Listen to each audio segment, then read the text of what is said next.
The studio fell silent. For 18 seconds, Whitney Houston held a note that shouldn't have been possible. When it was over, Mariah Carey sat frozen in the control room, realizing she had just witnessed the end of the vocal wars of the 90s. What happened next changed recording history forever. Before we dive into this incredible story, make sure to hit that subscribe button and ring the notification bell for more untold stories from music's greatest legends. It was March 15th, 1992. The recording industry was buzzing with anticipation as two of the most powerful voices in music history were about to cross paths at Right Track Studios in New York City. Whitney Houston was there to record backing vocals for a charity single, while Mariah Carey had booked the adjacent studio to work on her upcoming album, Music Box.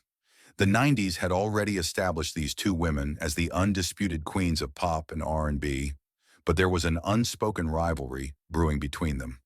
Both possessed extraordinary five-octave ranges. Both could hit notes that made other singers weep with envy, and both were being hailed as the voices of their generation. Mariah, at just 23 years old, had already proven herself with hits like Vision of Love and Love Takes Time. Her whistle register was becoming legendary, and she was confident in her ability to outsing anyone in the industry. Whitney, at 28, was the established queen with I Will Always Love You dominating the charts, and her voice being called the voice by industry insiders.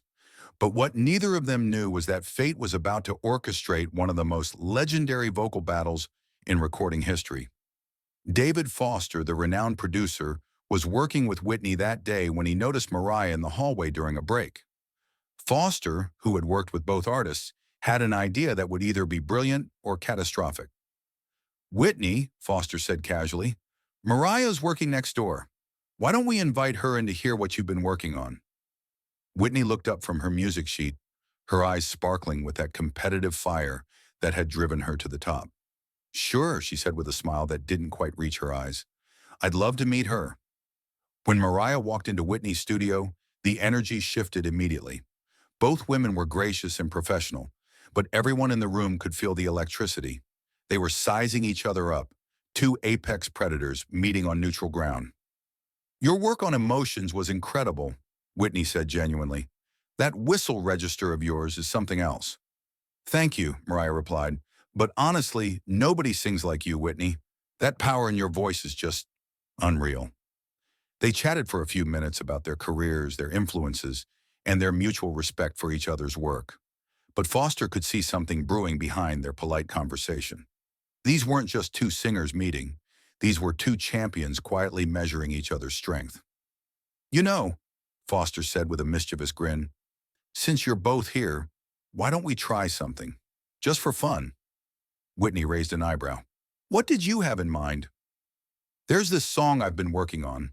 It has this incredibly challenging note progression that I haven't been able to find the right voice for. Maybe you two could take a look at it." Mariah glanced at Whitney, then back at Foster. "Sure. What's the song?" Foster handed them sheet music for a gospel-influenced ballad he'd been developing. The climax of the song featured a sustained F6 note that would challenge even the most accomplished vocalist. Most singers couldn't even reach F6, let alone hold it for any meaningful duration. "This note here," Foster pointed to the sheet music, "it's supposed to be held for about 8 seconds. I've had some of the best singers in the business try it, but nobody's been able to make it work." Whitney studied the music for a moment. F6 was in her wheelhouse, but 8 seconds was a long time to sustain such a high note with the power and clarity required. Mariah looked at the notation and felt her pulse quicken. F6 was right at the edge of her comfortable range, but she'd hit notes that high before. The real challenge would be maintaining the power and tone quality for 8 full seconds. "Want to try it together?" Whitney suggested. "Maybe we can work out the arrangement." What happened next would become the stuff of legend, though it would remain a secret for years because nobody thought to record it. Whitney stepped up to the microphone first. She warmed up with a few scales, her voice effortlessly gliding through the octaves like silk. When she reached the F6 in her warm-up, everyone in the studio stopped what they were doing. The note rang out pure and powerful, filling every corner of the room. Mariah watched intently, her musician's ear analyzing every aspect of Whitney's technique. The breath control, the resonance, the way Whitney seemed to channel the note from somewhere deep within her soul rather than just her throat. "Okay," Whitney said, "let me give the full song a try." She started singing the ballad from the beginning, and within the first few bars it was clear that something special was happening. Whitney's voice soared through the verses with that unmistakable power and emotion that had made her a global superstar. But it was when she approached the climax that the real magic began. The chord progression built toward the F6, and Whitney took a breath that seemed to draw energy from the very air around her. When she hit the note, time seemed to stop. F6 rang out with a clarity and power that defied physics. But Whitney didn't stop at 8 seconds. She held the note, pouring every ounce of her legendary lung capacity and vocal control into sustaining that impossible frequency. 10 seconds, 12 seconds, 15 seconds. The musicians in the studio had stopped playing, mesmerized by what they were witnessing. The engineers were frantically adjusting levels because Whitney's voice was so powerful it was overwhelming their equipment. 18 seconds. When Whitney finally released the note and took a breath, the silence that followed was deafening. Everyone in the studio was staring at her in disbelief. Mariah felt something she had never experienced before: complete vocal intimidation. She had heard Whitney's records, of course. She had seen her perform on television and at award shows. But being in the same room, hearing that voice unleashed at full power with no electronic enhancement or studio tricks was a revelation. "Jesus, Whitney," Foster whispered. "That was 18 seconds. 18 seconds of perfect F6. Whitney smiled and stepped back from the microphone, but her eyes found Mariah's. It wasn't a mean-spirited look, but there was definitely a message in it. "Your turn." Mariah took a deep breath and approached the microphone. She had to follow that. There was no backing down now. She started the song from the beginning, her voice floating through the verses with that distinctive Mariah sound that had captivated millions. Her technique was flawless, her tone ethereal and beautiful. But as she approached the climactic F6, something happened that had never happened to Mariah Carey before. She hesitated. For just a split second, doubt crept in. She had just heard Whitney Houston sustain F6 for 18 seconds, with more power and clarity than she had ever heard from any human voice. Could she match that? Should she even try? When Mariah hit the F6, it was beautiful, pure, crystal clear with that signature Mariah timbre.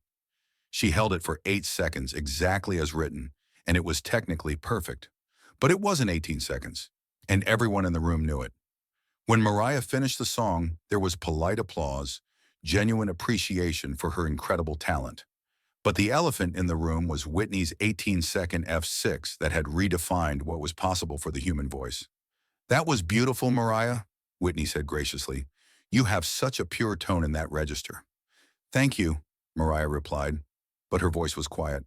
She was a perfectionist, a competitor, and she had just been outsung in the most fundamental way possible. What happened next surprised everyone. Instead of letting the competitive tension build, Whitney walked over to Mariah and put her arm around her shoulder. "You know what? We should record something together. For real. Not a competition, just two voices that were meant to complement each other." Mariah looked up at Whitney, saw the genuine warmth in her eyes, and felt something shift. This wasn't about winning or losing. This was about two extraordinary artists recognizing each other's gifts. "I'd like that," Mariah said, and for the first time that day, her smile was completely genuine. But the story doesn't end there. What happened in that studio on March 15, 1992, had consequences that rippled through the music industry for years to come. Word of Whitney's 18-second F6 spread through the industry like wildfire. Recording engineers started talking about it. Vocal coaches began using it as the gold standard. Other singers started attempting to match it, usually with disastrous results.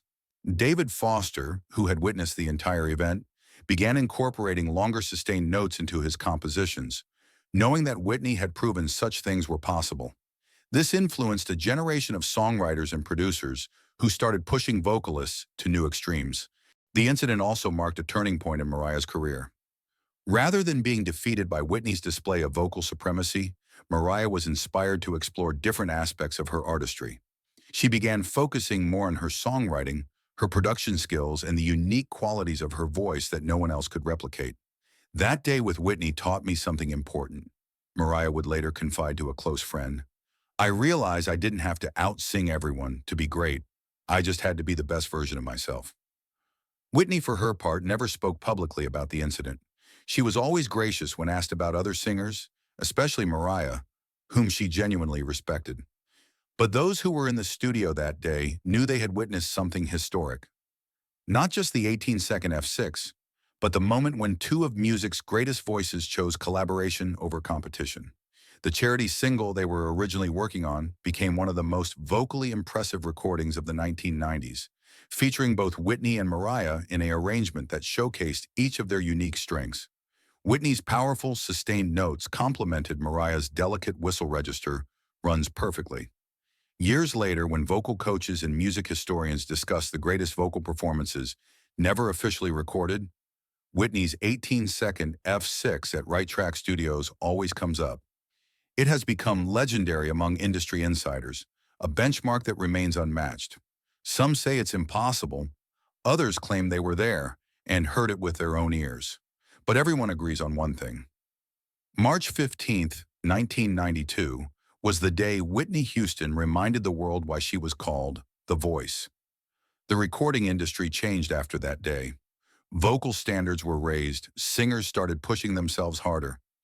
And somewhere in New York City, in a studio that has since been torn down, the echoes of an 18-second F6 still ring in the memories of those lucky enough to have been there. Whitney Houston and Mariah Carey never spoke publicly about their impromptu vocal battle, but their mutual respect grew from that day forward. Two queens of the industry who realized that there was room for both of them at the top, each bringing something unique and irreplaceable to the world of music. That's the power of true greatness. It doesn't diminish others, it elevates everyone around it. But there's more to this story that most people don't know. The technical aspects of what Whitney achieved that day were so extraordinary that they became the subject of academic study. Dr. Sarah Chen, a vocal physiologist at Juilliard, later analyzed what would have been required for Whitney to sustain F6 for 18 seconds. The human vocal cords vibrate at approximately 1,397 hertz to produce F6, Dr. Chen explained. To maintain that frequency for 18 seconds with the volume and clarity witnesses described would require lung capacity, diaphragmatic control, and laryngeal coordination that exists in perhaps 1 in 10 million people. The recording equipment at Right Track Studios that day captured partial audio of Whitney's performance, though the full 18-second note wasn't preserved. The fragments that do exist have been analyzed by vocal experts for decades. I've worked with every major artist of the past 30 years, said Tom Williams, the lead engineer that day. But nothing prepared me for what I heard from Whitney that afternoon. It was like her voice became a human tuning fork. The psychological impact on Mariah was profound, though she handled it with remarkable grace and professionalism. Those close to her noticed a shift in her approach to vocal performances after that day. Mariah became more strategic about her vocal choices, observed Walter Afanasieff, who produced many of her hits throughout the 90s. She stopped trying to prove she could out-sing everyone and started focusing on doing things only she could do. In many ways, Whitney's display of raw power actually liberated Mariah to explore the more delicate, artistic aspects of her voice. This shift in Mariah's approach led directly to some of her most iconic performances, the intricate melismatic runs that became her signature, the way she used her whistle register as punctuation rather than the main event, and her increasingly sophisticated songwriting all evolved from the lessons she learned that day. There will always be someone who can do what you do, but no one can be who you are. The industry veterans who witnessed the F6 incident formed an informal network of storytellers, keeping the legend alive through decades of whispered conversations at industry events. Music producers would use it as the ultimate example of what was possible with the human voice. Vocal coaches would reference it when pushing students to reach for seemingly impossible goals. It became our measuring stick, explained Linda Thompson, a vocal coach who has worked with everyone from Christina Aguilera to Alicia Keys. When students would complain about a difficult passage, we'd tell them about Whitney's 18-second F6, not to discourage them, but to show them that the human voice is capable of miracles when it's properly trained and emotionally connected. The charity single that brought Whitney and Mariah together that day, Healing Hearts, became a testament to both their talents. Released 6 months after their studio encounter, it featured a final chorus where Whitney's sustained power notes provided the foundation for Mariah's ethereal harmonies and whistle register flourishes. The contrast between their vocal approaches created a sonic landscape that neither could have achieved alone. The song peaked at number 3 on the Billboard Hot 100 and raised over $2 million for children's cancer research. More importantly, it established a template for how two powerhouse vocalists could collaborate without competing, influencing countless duets that followed. Behind the scenes, Whitney and Mariah developed a friendship based on mutual respect and shared experiences of being young women thrust into extraordinary fame. They would call each other before major performances, offering encouragement and advice. People always wanted us to be rivals, Mariah reflected years later in an interview with Oprah. But Whitney taught me that there's room at the top for more than one person. She never saw other successful women as threats. She saw them as allies. Whitney's influence on vocal technique extended far beyond that afternoon. Voice teachers began incorporating her methods into their curricula. The 18-second F6 became standard audition material for musical programs. The 18-second F6 also caught medical researchers' attention. Dr. Michael Harrison at Stanford conducted a study attempting to replicate Whitney's achievement. None of the 47 participants could sustain F6 for more than 12 seconds. Ms. Houston's performance represents the pinnacle of human vocal capability, Dr. Harrison concluded. What she achieved may have been a once-in-a-generation physiological phenomenon. The story has taken on mythical proportions. Some versions claim 20 seconds, others suggest F-sharp 6. But those who were there maintain the truth. 18 seconds of perfect F6, witnessed by fewer than a dozen people. The lesson from that day wasn't just about vocal technique or competition between artists. It was about the power of authentic excellence and gracious response to it. Whitney didn't show off to diminish Mariah. She simply revealed what was possible when talent, training, and soul aligned perfectly. Mariah didn't respond with bitterness or defeat. She found inspiration in witnessing greatness and used it to discover her own unique path. In the years that followed, whenever young singers would ask Whitney about that legendary F6, she would smile. It wasn't about the note, it was about the feeling behind it. If you sing with your whole heart, your voice will find places you never knew existed. That wisdom became Whitney Houston's lasting gift to music. The understanding that true vocal greatness comes not from technical achievement alone, but from the courage to let your authentic self ring out, no matter how long or how high the note may be.